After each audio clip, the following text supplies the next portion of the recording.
Magandang gabi po sa bawat isa. Maaari po bang sabihin mo sa katabi mo ngayon, ako'y nagagalak na nandito ka? Ano ba yan? Ako po ay nagagalak na makita po kayo ngayong gabi. Naniniwala ako sobrang galak po ng Lord na nandito po kayo ngayon. Kaya po, welcome sa ating pong gawain. At asahan po ninyo, ang gawain pong ito ay wala pong ibang itataas, papapurihan, kundi ang ating pong Panginoong Hesus. Kaya muli, bago tayo magsimula, welcome po sa ating pong gawain. At ngayong pong gabi ay ito po yung huling linggo sa buwan po na ito. At salamat po sa Lord dahil po hanggang ngayon ay nandito pa rin po tayo. Salamat po sa Diyos dahil napakabuti niya po sa ating pong buhay. Naniniwala po ba kayo doon? Na ang Diyos po natin ay napakabuti.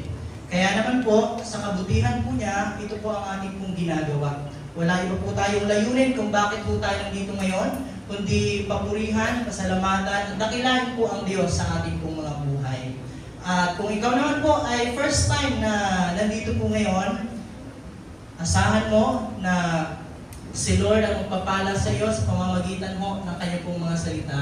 Hindi man marahil sa material na bagay, pero ang nais ko po sa pamamagitan ng salita ng Lord na matanggap po ninyo, walang iba kundi ang regalo po ng Diyos na hindi mawawala, hindi mananakaw, hindi masisira kailanman. At yan po ang ating pag-aaralan po ngayon. So nung mga nakaraang pong linggo, so yung pangalawang linggo, ang naituro po sa atin, na tayo ay mag-share ng word ni Lord na kahit sa mga taong sa tingin natin wala ng pag-asa.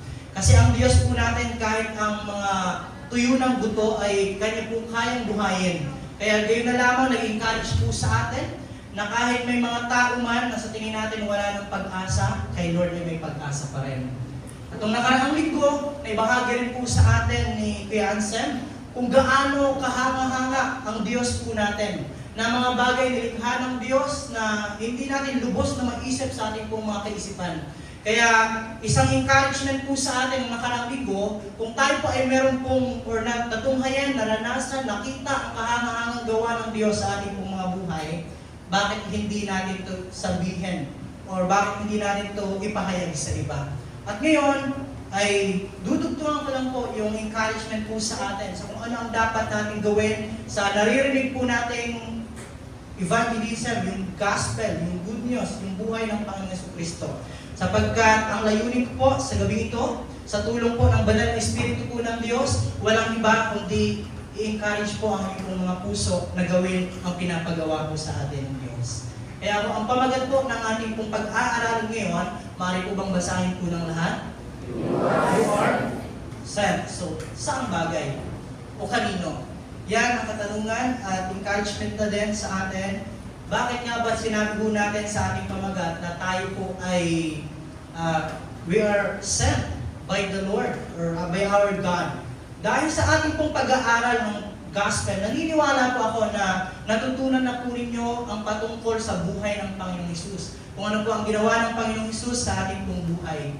Kaya pagpapatuloy po natin sa gabi pong ito, sabi diyan, tayo merong mga tao sa ating pong kapaligiran na marahil ang taong ito ay hindi pa nakakarinig ng salita ng Diyos. Marahil katabi mo ngayon na nakaupo sa upuang iyan na hindi pa nakakarinig patungkol sa kung sino ang Panginoong Hesus. Marahil kasama mo araw-araw na naglalakad o lagi mong katawanan, lagi mong kausap, or lagi mong kalaro sa ML, or lagi mong kalaro sa basketball o sa amang bagay. Pero ang katanungan, sila po ba ay nakapakinig na ng salita ng Diyos? Sapagkat kasama man natin sila, lagi man po natin silang nasa tabi po natin. Pero sabi diyan, baka po sila po ay quietly lost. Bakit po natin masasabi ang bagay po na iyan? Baka makita natin na ang kanila pong outside appearances ay napakaganda, napakahusay at parang okay naman. Pero inside, sila ay malayo sa Lord. Kaya ngayong gabi, itong mga tao ito na ating pong at titingnan at ipagpe-praise sa Lord kung sino po ba itong mga taong ito. Marahil yan ay hindi pa nakakarinig ng salita ng Diyos at ngayon, titingnan natin sa ating pong mga sarili. Sabi nga dyan, many of them will never hear the gospel unless you speak.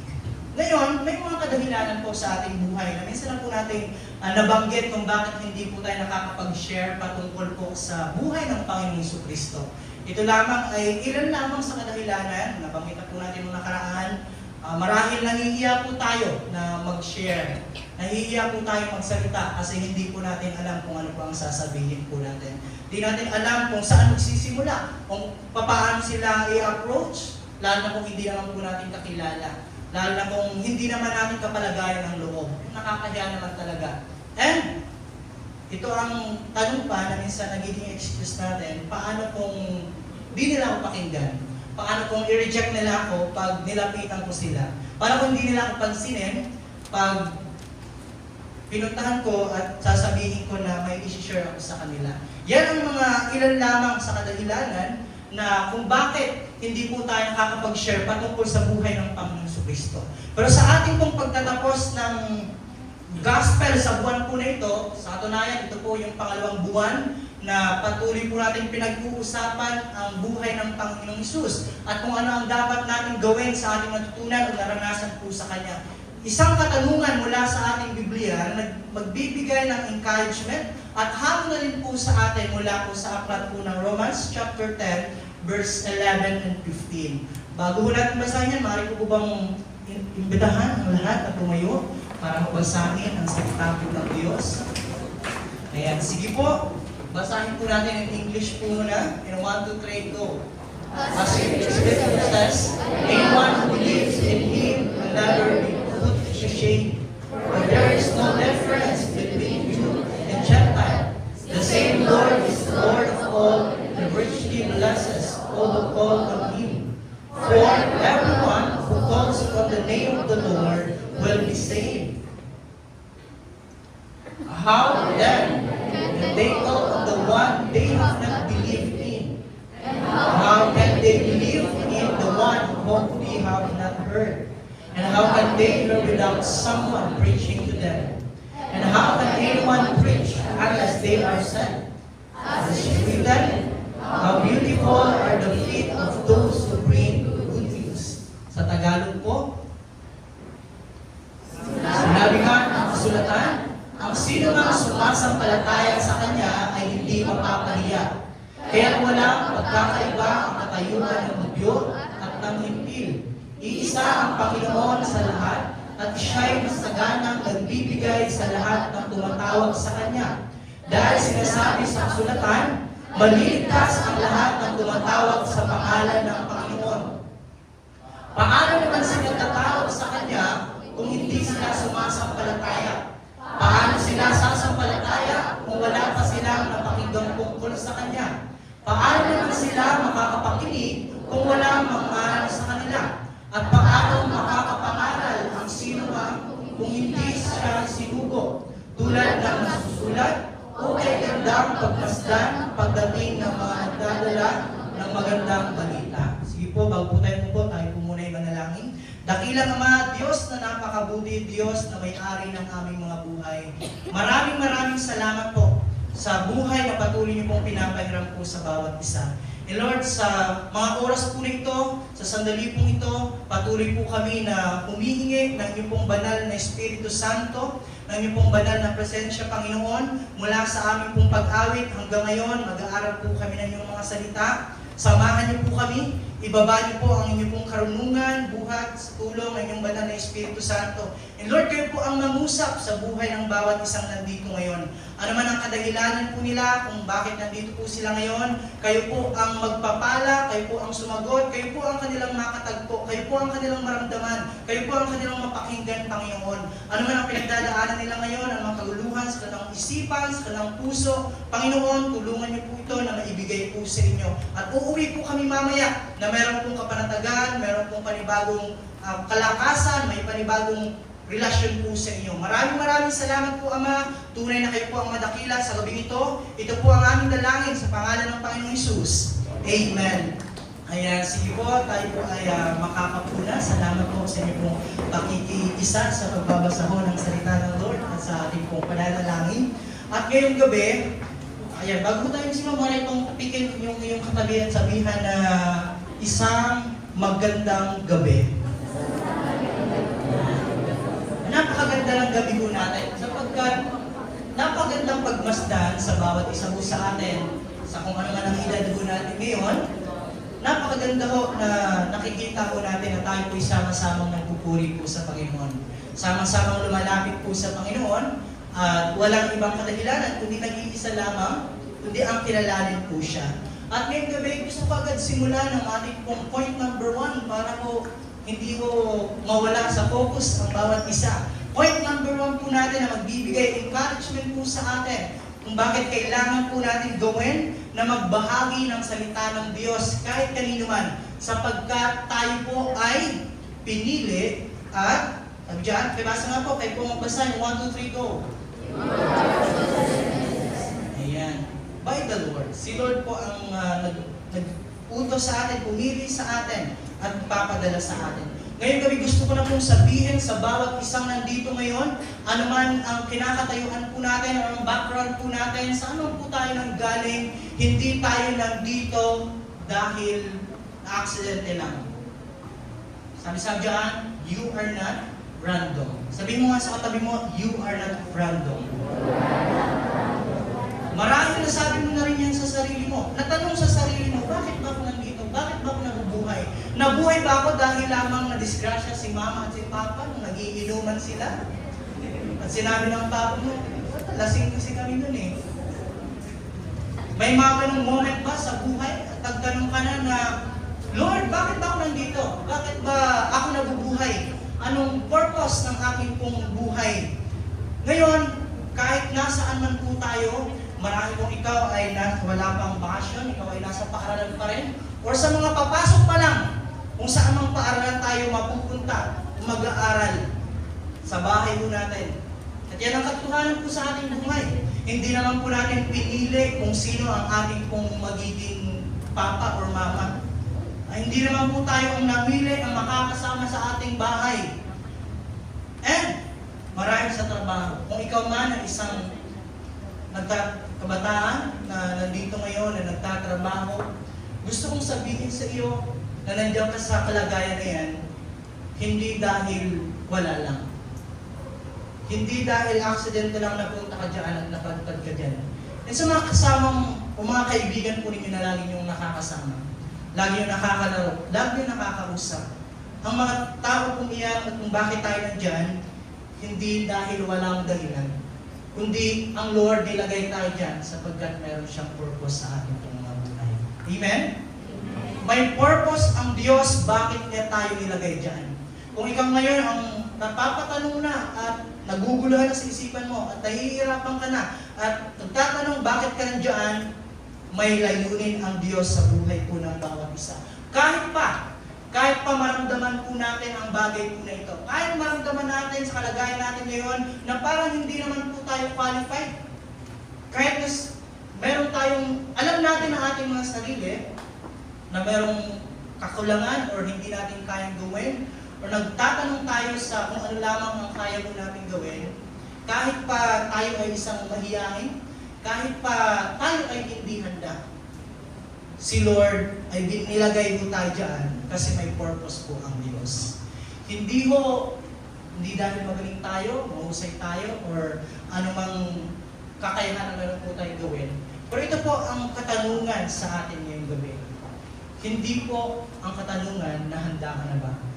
Kundi ang katanungan, willing ka bang magpagamit sa Panginoon? Yes, kahit hindi ka handa, kahit hindi ka qualified, kahit mahihain ka, ang tanong, gusto mo ba? Willing ka bang magpagamit sa Panginoon? Pero madalas yan po ang ating pong nagiging dahilan.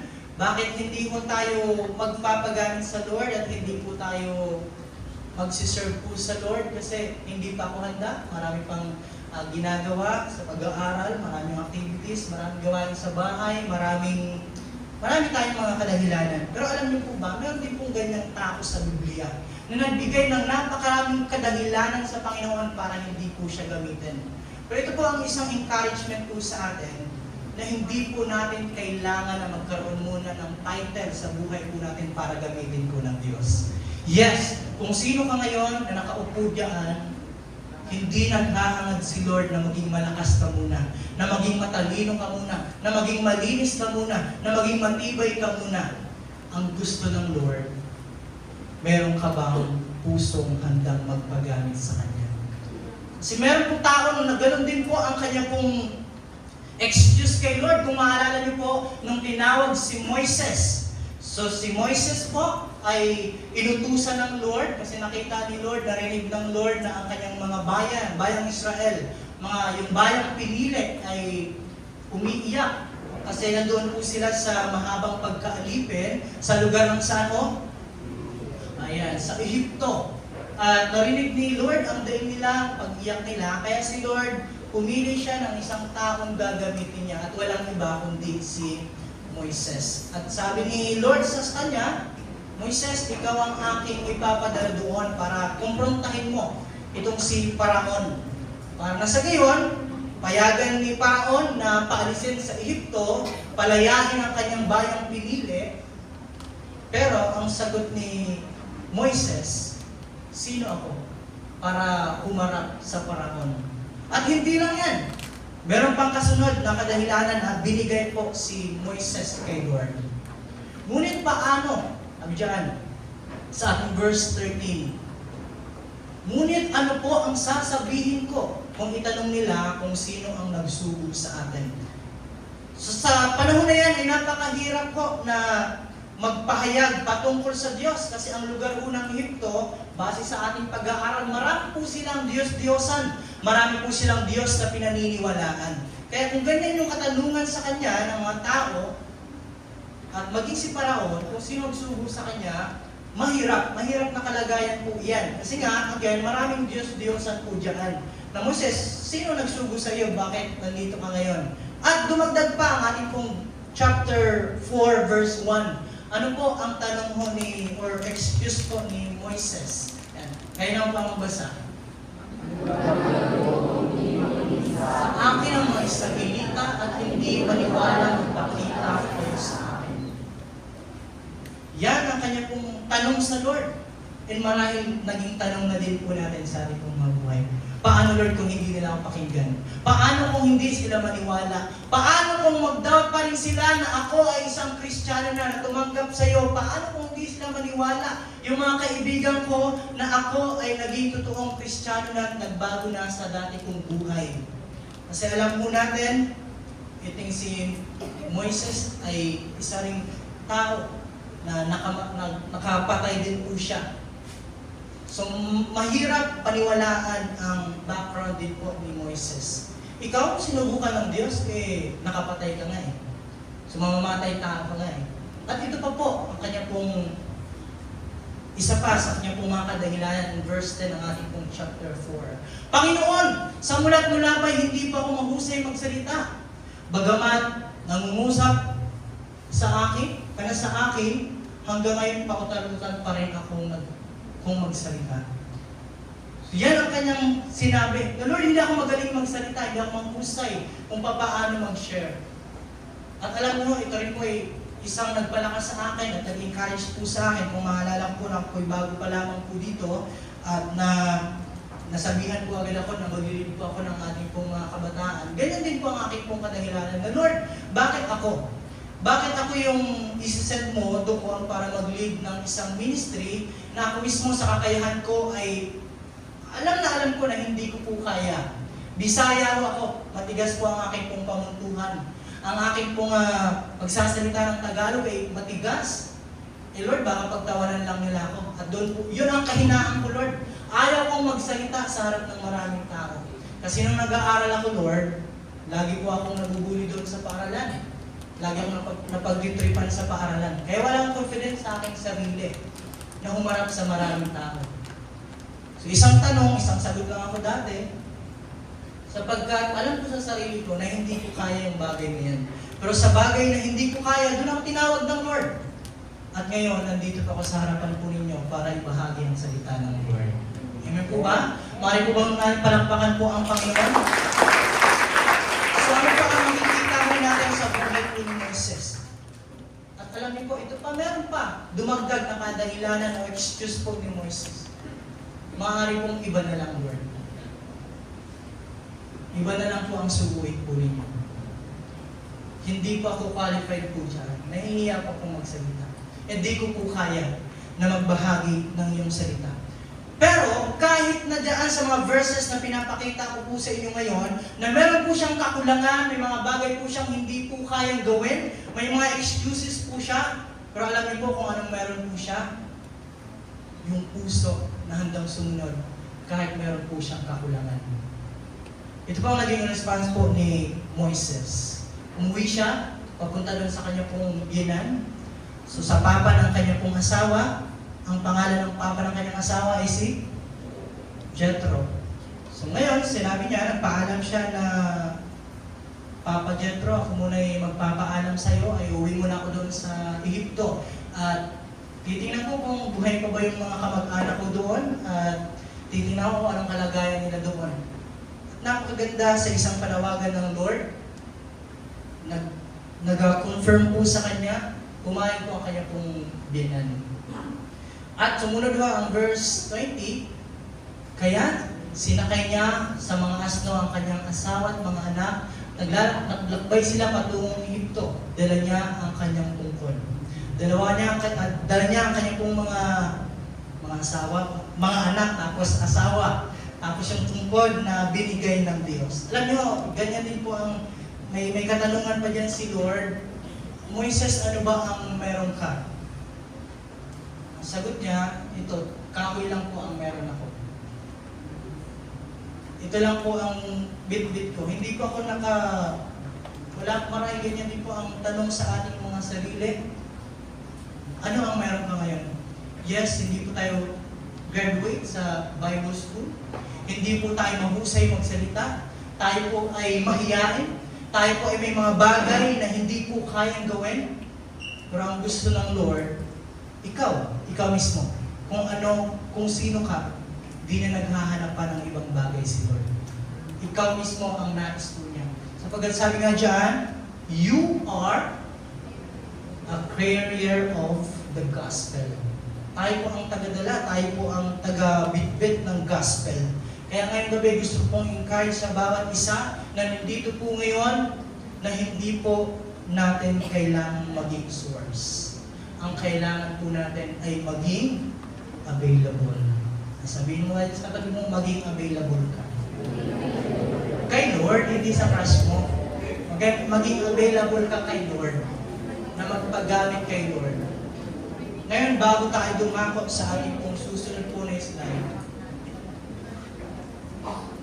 isipin at pagbulay-bulayan niyo po sa inyong mga sarili. Ano ba ang mga kadahilanan? Ano ba ang mga excuses na mayroon po tayo? Sapagkat itong si Moises ay madami niyang excuses sa Lord. Pero alam niyo po itong sagot ng Lord po sa kanya. Sinabi ni Yahweh, sino ba ang gumagawa ng bibig ng tao? Sino ba ang may kapangyarihan para maging bingi o pipi ang isang tao? At sino rin ang bibigay ng paningin at nag-aalis nito? Anong sabi ni Lord? Hindi ba't ako si Yahweh?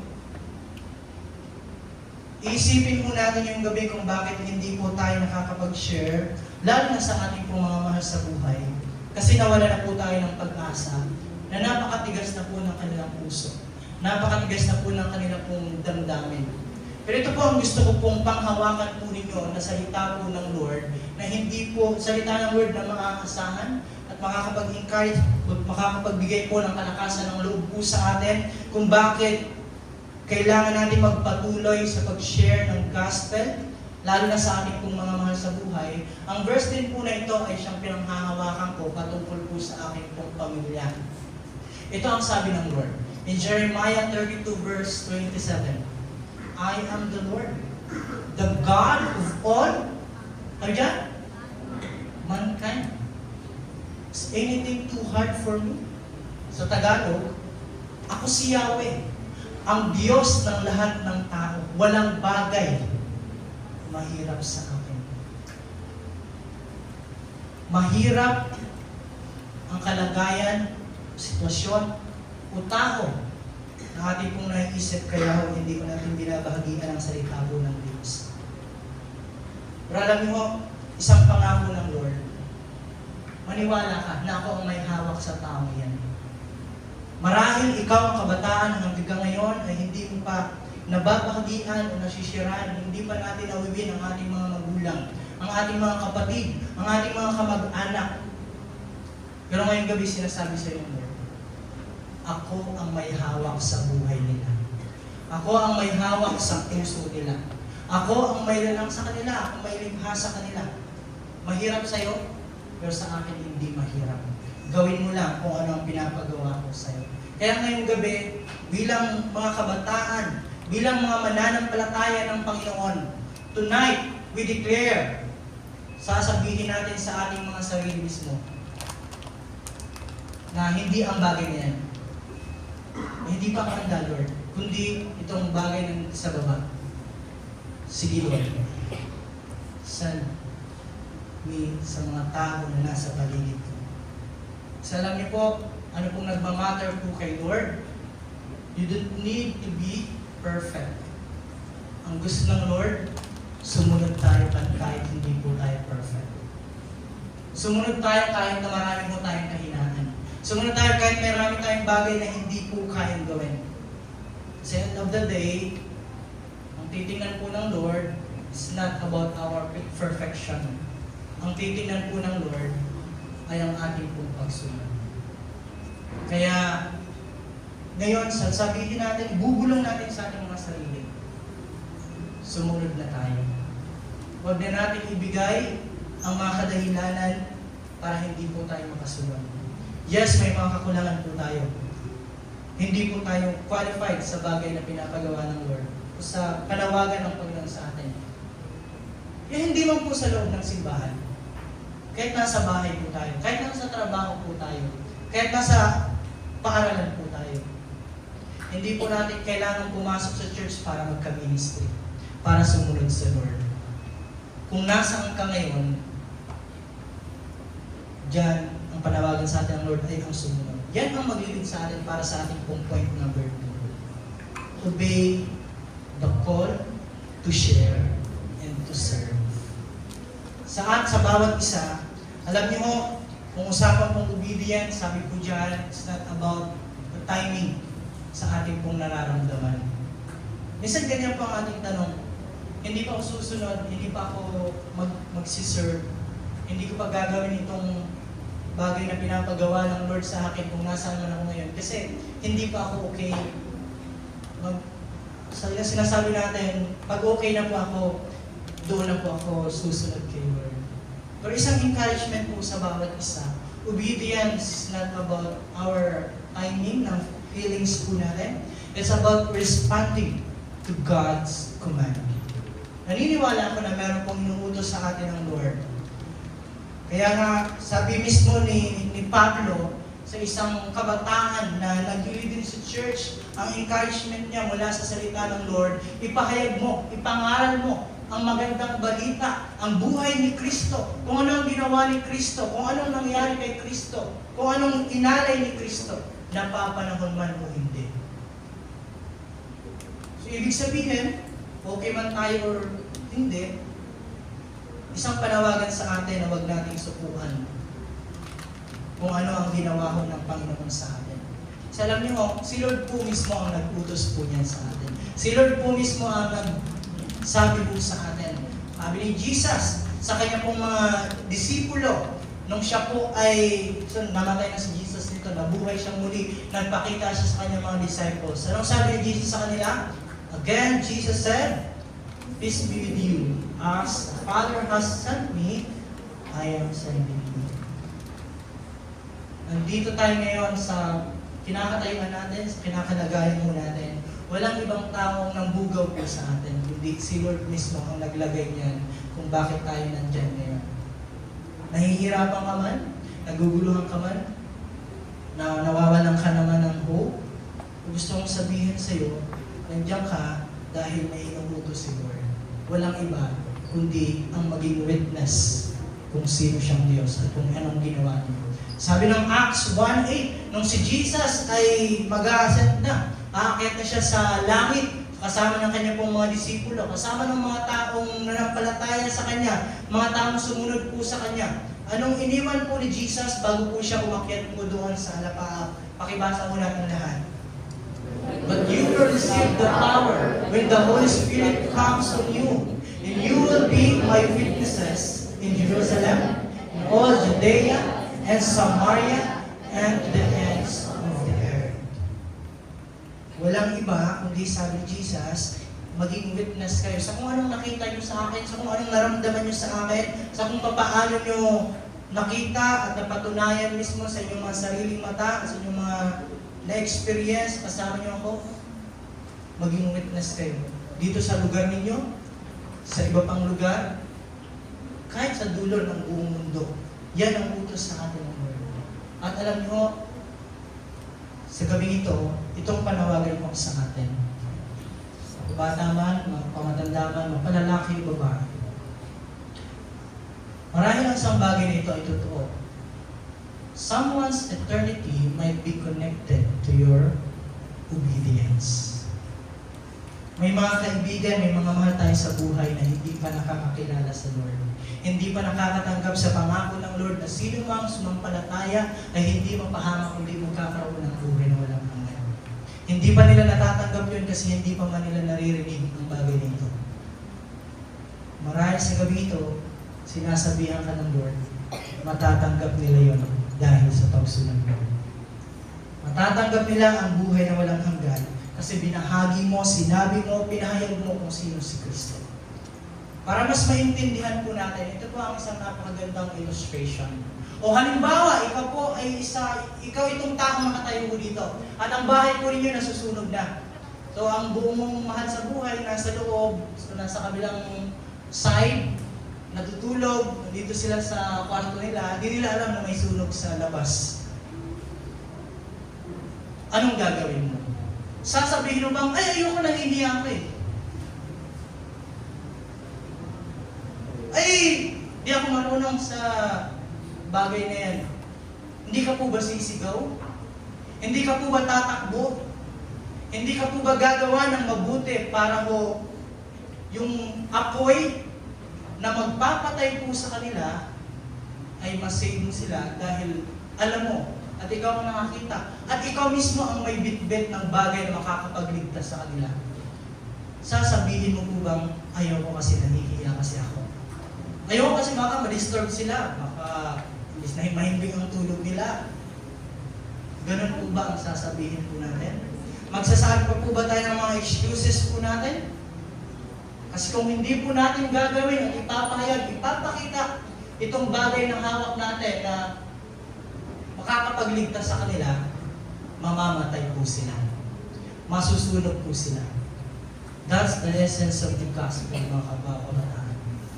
Hawak natin ang gospel. Hawak natin ang Panginoong Jesucristo. Naramdaman natin, naranasan natin kung paano tayo niligtas ng Panginoong Jesucristo. At yan ngayon ang tinataglay natin na walang ibang paraan para makakapagligtas sa mga mahal natin sa buhay na masusunog na. Hindi po ba natin sasabihin sa kanila?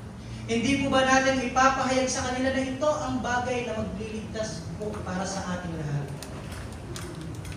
Ngayon, kung nahihiya pa tayo, mamamatay po sila. Yun po ang katotohanan.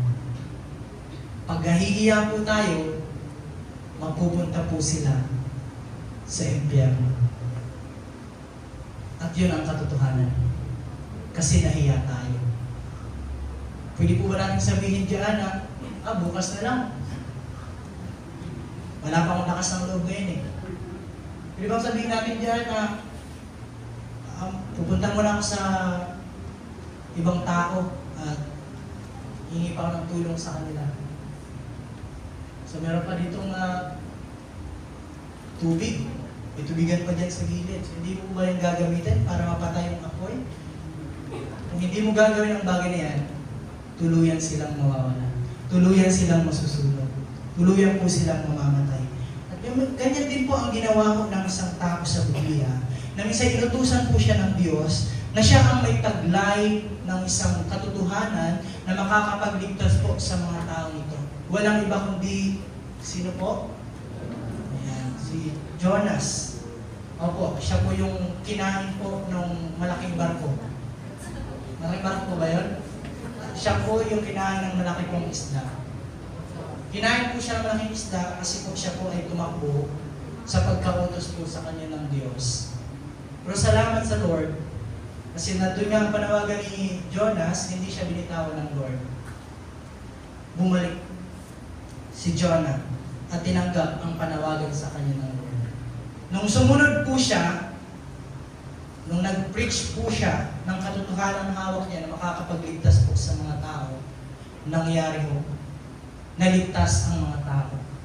Lumapit sa Diyos ang mga tao. Nag-prayer and fasting po sila. Kahit nga po ang mga hayop po ay ganoon din po ang ginawa. At lahat ng tao sa lugar na iyon naligtas dahil sa isang taong sumunod. At ngayon gusto ko pong hamunin ang bawat isang nandito ngayon. Buong pamilya natin ay maliligtas dahil sa pagsunod po natin. Lahat ng ating mga mahal sa buhay, mga kapag-anak, maliligtas dahil sa pagsunod po natin. Marahil ang inaantay mong prayer na sumagot si Lord, na Lord, ang aking mga magulang ay di pa nakaka-attend, di pa nakakapag-church, di pa tumatanggap sa inyo. Marahil sinagot na yun ni Lord. Di mo lang ginagawa ang pinapagawa sa inyo, Lord. Sumunod na ibahagi siya sa ating pumamahal sa buhay. Sapagkat diyan, sa ating pagsunod, nag-aantay po ang breakthrough, ang answered prayer na inaantay po natin sa Panginoon. Maaari po ba natin basahin yung naka-highlight? Breakthrough often begins with simple obedience. Pagsunod po natin. Ito po, isang pangako ng Diyos sa mga taong tumatanggap po sa Kanya. Kung maalala niyo po sa ating pong Acts 16, ito po ay kwento po ni Pablo at ni Silas na sila po ay nakulong po sila. And nandun po sila sa kulungan, nakagapos din po ang kanilang mga kamay at ang kanilang pong mga paa. And sa kulungan, meron pong nagbabantay po doon sa labas ng kawal. Ngayon, ano pong ginawa ko nila? Hindi po sila nag-iiyak doon or nalugmok, nag-praise and worship po sila doon sa kulungan, kahit ganun po ang kalagayan po nila. At alam po ninyo kung ano pong nangyari doon sa kulungan? Ang kulungan po ay, ang mga tanikala doon, di ba, nagkaroon ng lindol. At sa madaling salita, sila po ay nakalabas po doon. Nakalaya po sila doon.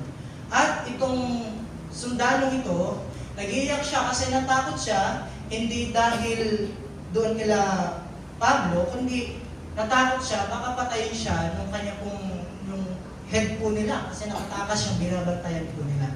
Pero alam niyo mo kung ano pong share ng mga disciple? Ito ang sinabi sa kanya. Believe in the Lord Jesus and you will be saved. You and your household. Manampalataya ka sa Panginoon. Maliligtas ka. Ikaw at ang iyong pamilya. Pero hindi lamang yan pangako na wala ko tayong gagawin. Yan ay pangako na nagbibigay din mo ng utos po sa atin. Kasi yun po ang ginawa ko ng sundalo kong ito. Kung bakit ang pangako ito ay natanggap niya, naligtas siya, pati ang kanyang buong pamilya, meron po siyang ginawa. And verse 32, ano po ang kanyang ginawa?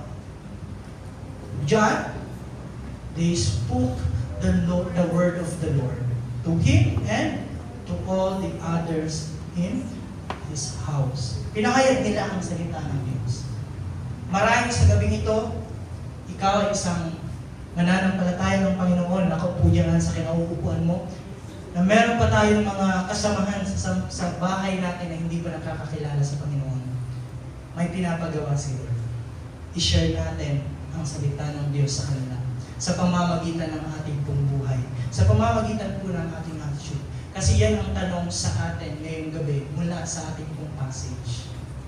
Paano sila makakapakinig kung walang mangangaral sa kanila? Paano sila mananampalataya kung hindi naman nakilala? Paano nila makilala? Kasi wala namang pakilala din sa kanila. At alam niyo kung sino bang sinasabihan niya? Ikaw na nakaupo ngayon. Ikaw na nandito ngayong gabi. At sa ating pag-share, huwag po tayong mawala ng pag-asa. Kasi yan lang naman ang pinapatrabaho sa atin ng Lord. Mag-share, magpakita, magparamdam kung ano ang naramdaman natin galing sa Panginoon, kung ano ang ating natunghayan, kung ano ang ating natunggap mula sa Panginoon. I-share natin sa iba. Yun lang ang panawagan po natin. Eh, pagbabago po nila, huwag po tayong ma-discourage. Kasi ang may gawa po noon, walang iba, kundi si Lord. Eh, ngayong gabi, point number 3 po natin, understand that God is the one who saves. Si Lord ang may trabaho na magligtas, magbago, umipo ng isang puso. Tulad ng isang buong lugar na parang sa tingin ni Jonah ay wala ng pag-asa, lahat ay deserve na maparusahan, pero nang makakilala sila sa Panginoon, ito ang declaration ko dyan sa Jonah chapter 2 verse 9. Salvation comes from the Lord. Hindi sinabi dyan, salvation comes from Jonah. Pero ang kaligtasan ay hawak ng Diyos. Ang Diyos ay ang may gawa po niyan. Kaya ngayong gabi, gusto kong ipaalala mo sa atin bago tayo magtapos dyan sa ating point number 3. Ang trabaho po natin, hindi ang mag-save, kundi ang magtanong. Mag-serve, mag-share ng salita ng Diyos doon sa ating mga mahal sa buhay, doon sa mga kaibigan natin, doon sa mga kapitbahay natin, doon sa mga katrabaho po natin. Ngayon, dito po sa aking preaching ay binaliktad ko po ang nakasanayan po natin ginagawa na ang background, ang historical background and biblical background ay sa una natin nilalagay. Pero ngayon, yes, tapos na po tayo. Tingnan po natin kung anong background itong ating itong passage. Alam niyo, sino po nagsulat po ito? Ang nagsulat po niyan, walang iba kundi si Pablo. Sino po si Pablo? Si Pablo ay isang mamamatay tao. Yes, tama po ang narinig po niyo. Pinapatay niya po lahat ng Christian. Kung nabutan niya tayo dito ngayon, patay tayo lahat. Sa ulo po siya. Kung saan may gawain ng mga Christian, pinupunta niya at pinipersecute niya ang mga tao doon, mga mananampalataya ng Panginoon. Pero nang siya po ay papunta doon po sa daan ng Damascus, na-encounter niya po si Jesus. Yes, na-encounter niya po si Jesus. Nakita niya po ang liwanag. Panginoon. At yung mamamatay tao na ito, nagbago ang buhay dahil po na-encounter ang Panginoon si Cristo. At alam niyo ang taong ito, siya po ang may pinakamaraming nasulat na aklat sa ating pong bagong tipan. 13 books po ang kanyang nasulat sa 27 books dito sa bagong tipan po natin. Diba? Book 14. Pero madami ang kanyang pinasulat. Ano po ang pinapakita at challenge po sa atin ngayon gabi? Marahil may iniisip ka, may mga mahal sa buhay ka, may kaibigan ka, may katrabaho ka, sa tingin mo wala ng pag-asa. So ngayon, gusto ko pong sabihin sa bawat isa, God can change even the hardest heart. Mismo si nanay mo, si papa mo, ang nagpipigil sa iyo para makasimba. Sobrang tigas ng puso nila. Sinasabi nila, sarado, kandado kami sa paniniwalang ito. Pero naniniwala ka ba kaya silang kilusan ng Panginoon? Naniniwala ka po bang kaya silang iligtas ng Panginoon? Ngayong gabi gusto ko pong panghawakan po ninyo. Walang matigas na puso sa mainit na pagmamahal ng Panginoon. Again, walang mainit matigas na puso sa mainit na pagmamahal ng ating Panginoon. Kahit sino, kahit anong background niya, kahit sino siya, kahit mamamatay tao pa siya, kahit addict pa siya, kahit siya pa mismo, yung kaibigan mo mismo na pag nagsisimba ka, pag nagpipray ka, pinatawanan ka, kaya siyang baguhin ng Panginoon. Si mama mo, si papa mo nagpipigil sa'yo para hindi ka makapagsimba, kaya siyang baguhin ng Panginoon. Kaya siyang hipuin ng Panginoon pag shinare mo ang pagmamahal ng Diyos. At paano, bakit niya sinulat ito ni Pablo? Sinulat niya itong gospel kung patungkol sa kaligtasan, patungkol sa buhay ng Panginoon. Para maunawaan ng tao na lahat tayo ay makasalanan. Yes, lahat po tayo ay makasalanan. Walang matuwid kahit isa.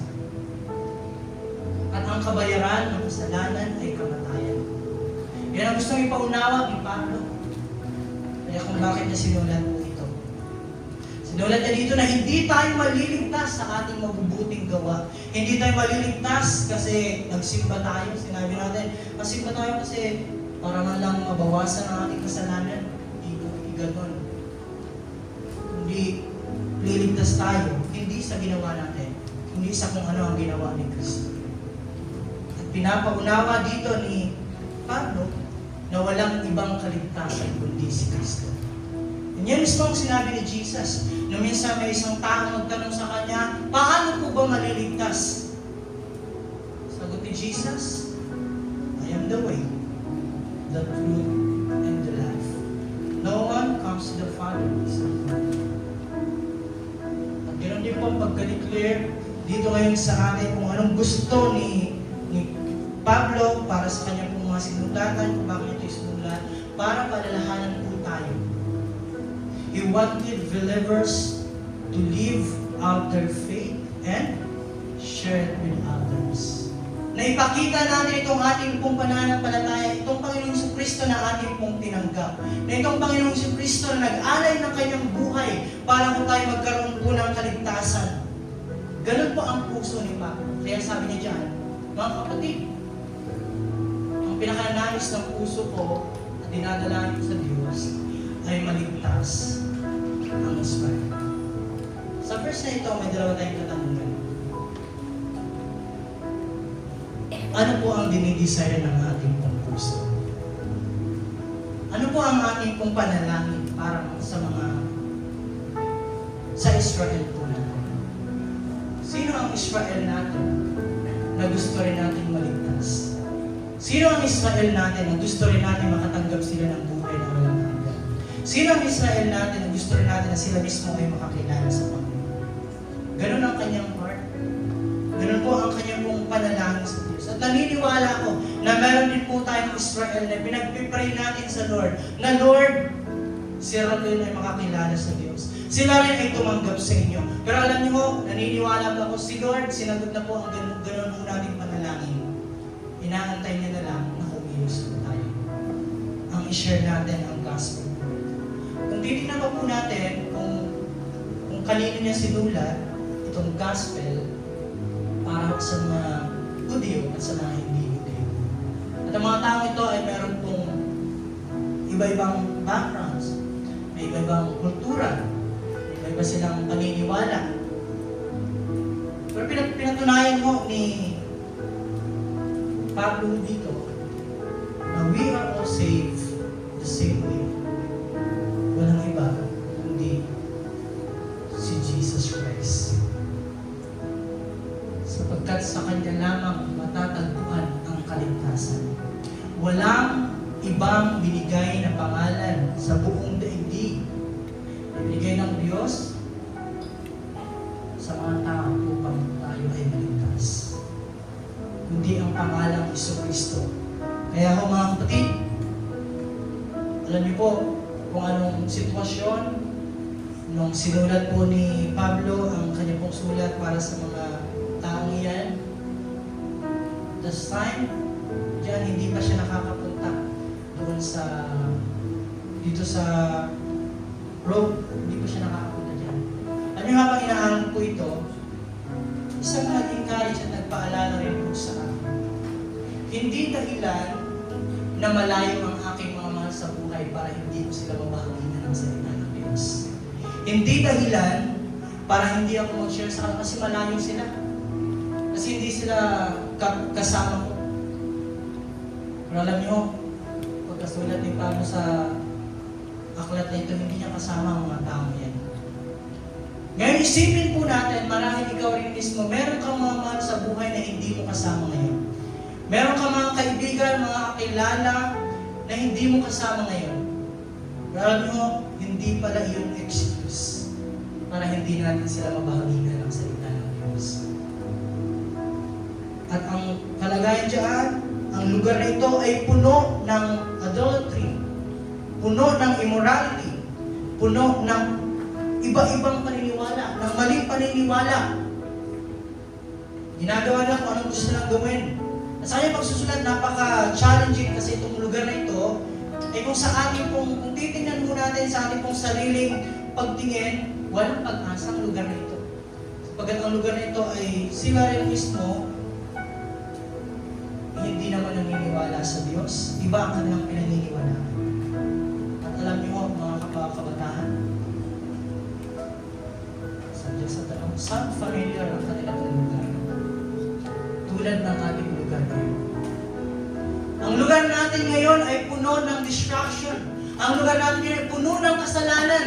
Doon, dito, kahit saan ay mayroong balitang patayan. Sinasaksak ang tao parang laruan lang na pinaglaro, paano sasaksakin, chap-chapin ang mga tao.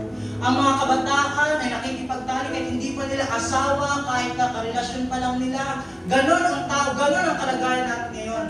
Kahit diyan sa lugar, kahit diyan sa mga makikitang lugar, nakikita natin mga tao na nagbabato sila. Ganon ang kasama. Hindi lang ang lugar nila, maging ang lugar natin ngayon. Pero alam niyo, ito ang burden ng heart ng Pablo. Kaya naisulat niya itong passage na binabasa ko natin ngayon. Sabi ang ating verse 13 and 14, people cannot be saved unless may marinig sila. At wala silang marinig unless may magsalita sa kanila. Ito nasulat ito ni Pablo para hindi lang tayo inform patungkol sa kung paano maligtas, hindi patungkol sa kung sino ang Diyos. Sinulat niya rin ito. Kasi gusto niya na ang mga mananampalataya ng Panginoon ay kumilos. Ang mga mananampalataya sumunod sa Panginoon ay gumawa ng bagay na pinapagawa ng Diyos. Walang iba kundi ang ibahagi ang kanyang mga salita.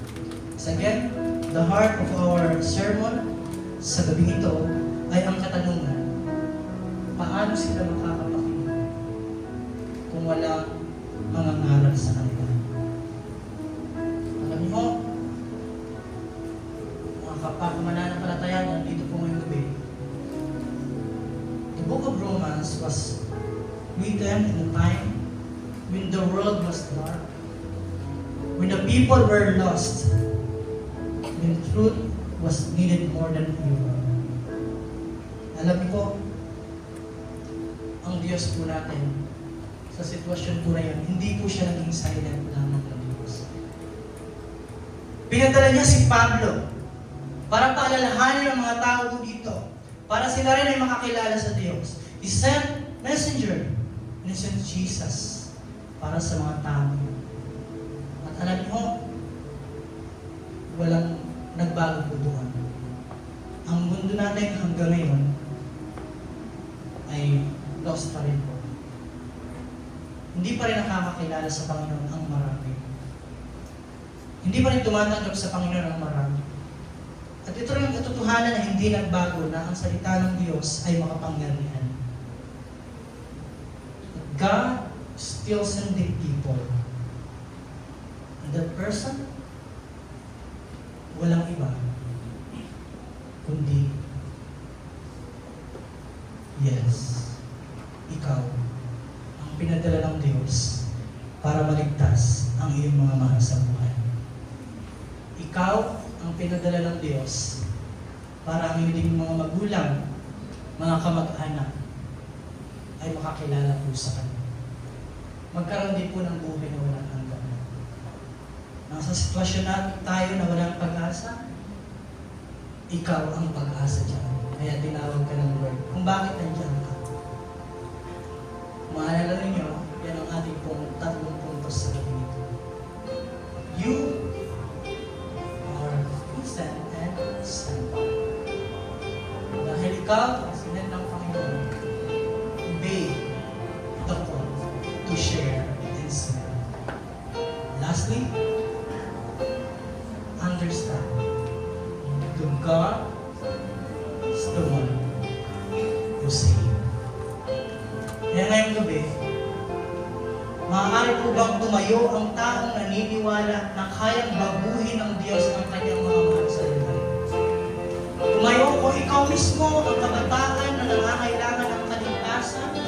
Ngayong gabi ay ino-offer sa iyo ng Panginoong Kristo ang kanyang buhay para magkaroon ka din ng kaligtasan. Ang Lord,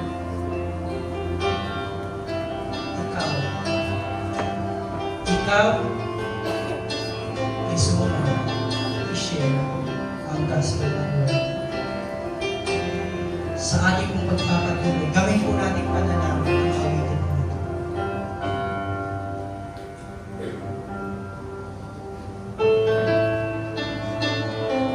Yes, Lord. Nag-usap po kita.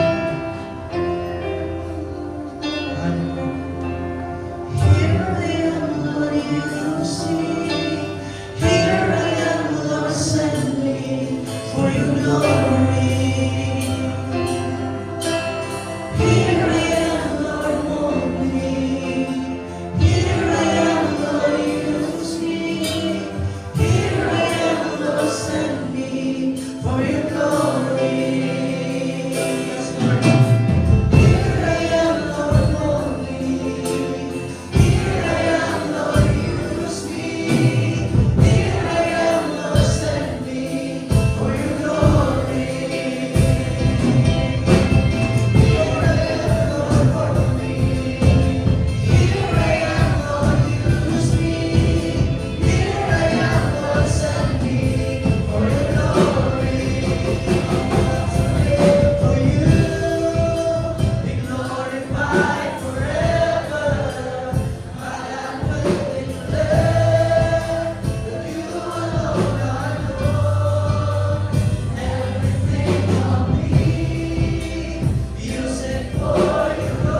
Salamat po sa gabi nito. Nabinigyan niyo po kami ng encouragement and power, Lord, na sumunod sa panawagan po ninyo sa bawat isa. Walang iba kundi ipahayag, iparamdam, iparanas din po namin sa bawat tao kung ano ang aming pong naramdaman galing po sa inyo. Walang iba kundi ang aming pagmamahal. Pagmamahal na pinatunayan po ninyo nang namatay si Kristo nung siya ay pinako sa krus para sa aming mga kasalanan. Lord, tunay na himpuin niyo po ang aming mga puso na gawin ang bagay na pinapagawa mo ninyo. Walang iba kundi declare po namin yun sa aming pong buhay. Thank you, Jesus Christ. And Lord, sino man ngayon, kabataan na nandito, nakatayo, na hindi pa tumatanggap sa inyo bilang Panginoon niya at tagapagligtas. Hipuin niyo po ang kanyang puso. Na siya rin ay sumampalataya sa inyo, na kayo ang Kristo, na kayo ang pinagmumulan ng kaligtasan at wala ng iba. Sino man po dito ngayon, Panginoon, ang may panalangin na magamit po ninyo para magpahayag at pakilala kung sino po kayong Diyos sa bawat tao na makasalamuhan po niya. Lord, samahan niyo po siya. Send your Holy Spirit po, Panginoon. Thank you, Lord, and take away. wala po kami kailangan. Ang patuloy po namin yung mga purihan at madakilan ang mga. Maraming salamat sa inyo po ang kapurihan, sa inyo po ang kadakilaan. Mga aming panalangin sa pangalan ng Jesus. Amen. Sige po tayo po dumako sa ating